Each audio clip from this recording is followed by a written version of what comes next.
Kia ora and welcome to this presentation on planning your description.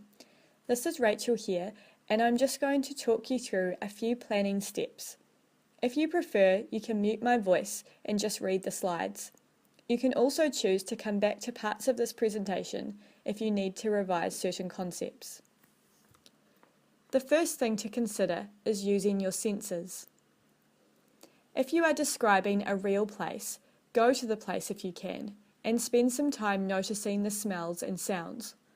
Close your eyes and listen. What can you hear? You don't have to be eating to experience taste. Some smells can be tasted, and emotions like fear can have a taste sensation associated with them. If you are describing a person, you can use the senses to help describe aspects of their appearance and personality.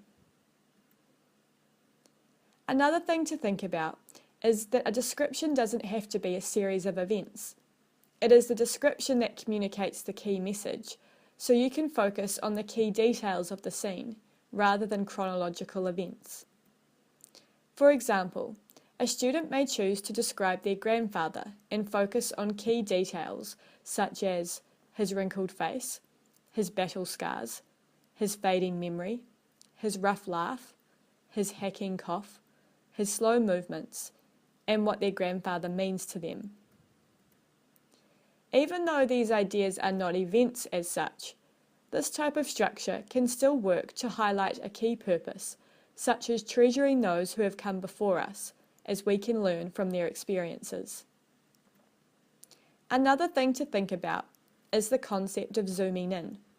Some effective descriptions act like a camera, starting from a wide establishing shot and gradually zooming in.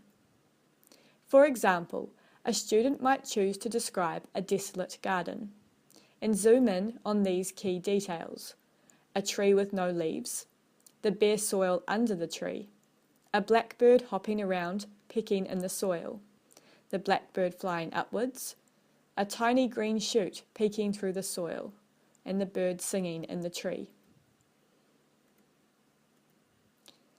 Another way to organise your writing is to create a before and after description. For example, the before could be a description of a photograph of a young, healthy man with a cheeky smile and a healthy colour on his face. The after description could be of the wreck he has become after years of smoking, describing how he struggles to breathe, how dull his skin is, etc. The key purpose here would be to reinforce the dangers of smoking. These are just some ways that you can structure your writing. As mentioned at the beginning of this presentation, you can view this presentation as many times as you like in order to revise certain concepts. Otherwise, move on with the next lessons in the resource. Created using Powtoon.